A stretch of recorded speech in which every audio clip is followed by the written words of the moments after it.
Bienvenue dans le 8e épisode. Donc comme vous pouvez le voir, le plafond il a un petit peu changé. Donc on rembobine et on vous montre le processus.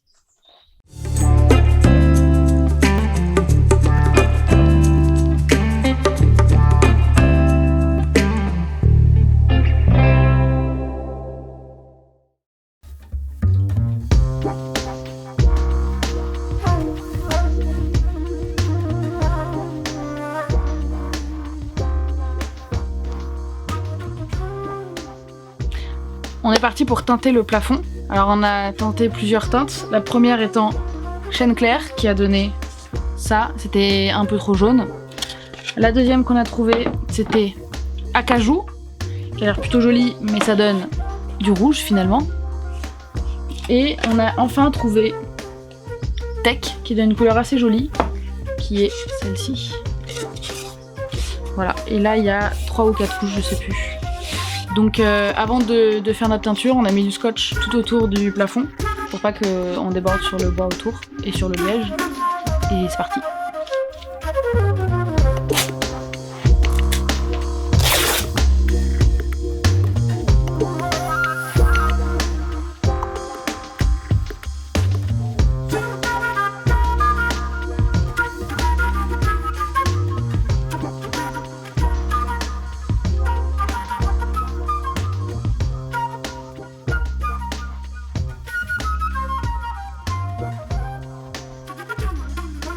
Voici le résultat de la teinte du plafond, on est plutôt satisfaite. On a réussi à avoir cette teinte en une seule couche alors qu'on pensait devoir en faire plusieurs.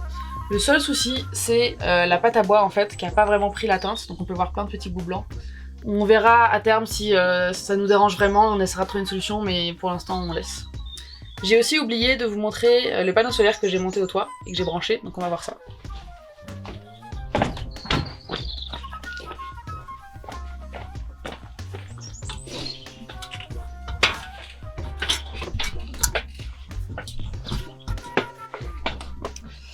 Alors voici le beau panneau solaire, il est fixé par plusieurs choses. D'abord, il y a ces tubes en acier, en aluminium, qui traversent le toit, donc ils sont fixés de chaque côté. Il y en a un à l'avant du panneau solaire et un à l'arrière, derrière. Ils sont rehaussés par mes chutes de tubes finalement, qui font 2 cm, parce que sur le toit il y a des petites bosses, et si j'avais pas rehaussé, le panneau solaire il tapait dessus, surtout quand on conduit.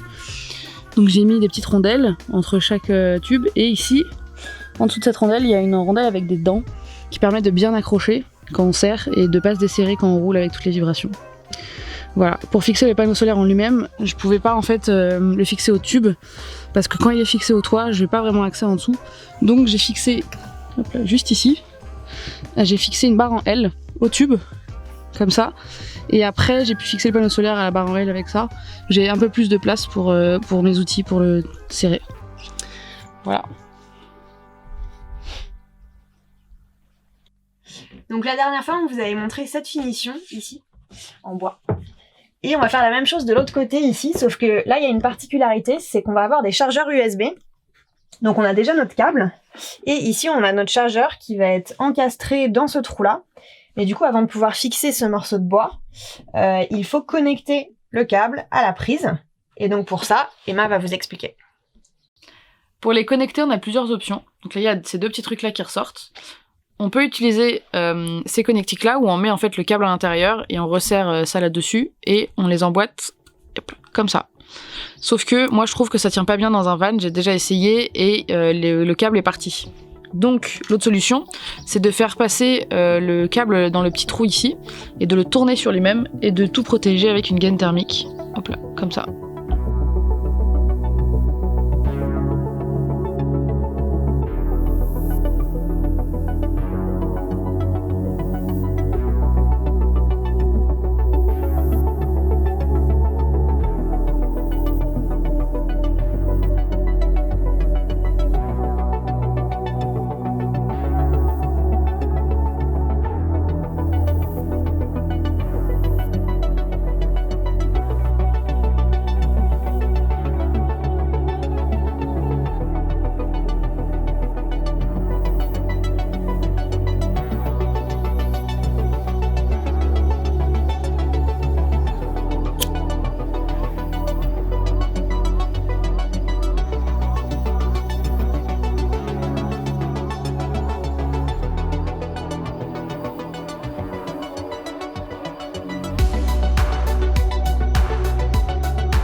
voilà le résultat. Bon, c'est pas parfait, il y a des petits trous ici, mais on s'occupera des finitions plus tard.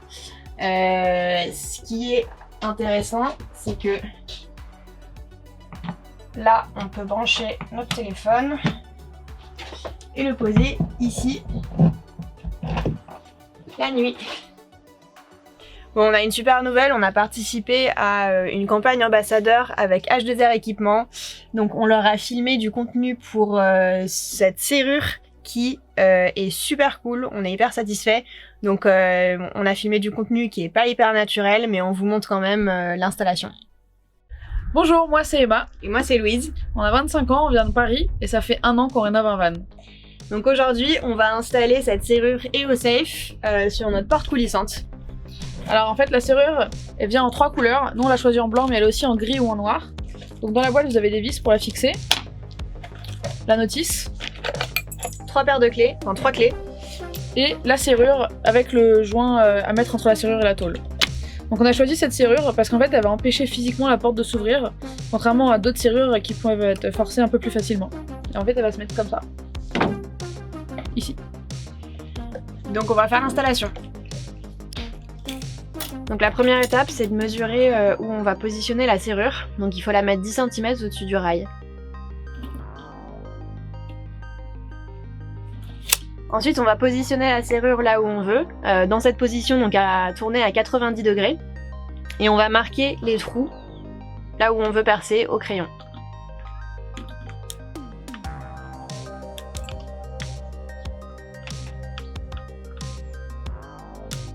Ensuite, on va percer nos trous.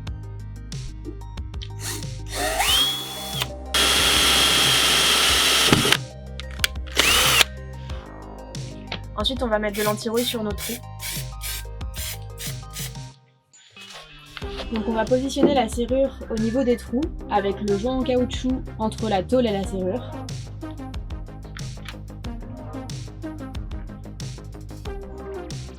Puis on va mettre nos vis et les visser avec une clé Allen.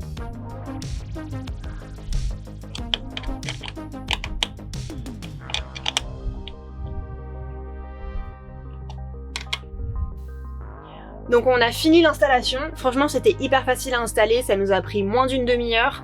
On peut le faire seul même si c'est toujours sympa d'être accompagné. Donc je vais vous montrer comment on l'utilise. Donc j'ai ma clé que je tourne, je fais tourner la serrure. Donc là on est en position ouverte. J'oublie pas d'enlever ma clé avant d'ouvrir la portière. Et hop, ça passe vraiment nickel entre le van et la portière. Et donc pour refermer, je reprends ma clé, je tourne dans l'autre sens, et voilà.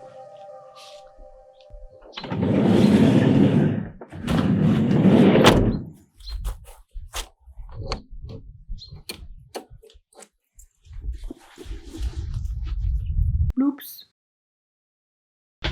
C'est bon? Ouais. Voici le... Ça part en...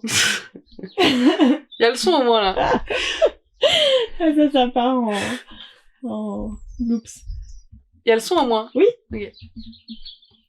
Voici le résultat de notre teinte du plafond. On est plutôt satisfaite, ça va pas du tout, j'allais dire on est super contente, on est pas du tout super contente, on est plutôt satisfaite.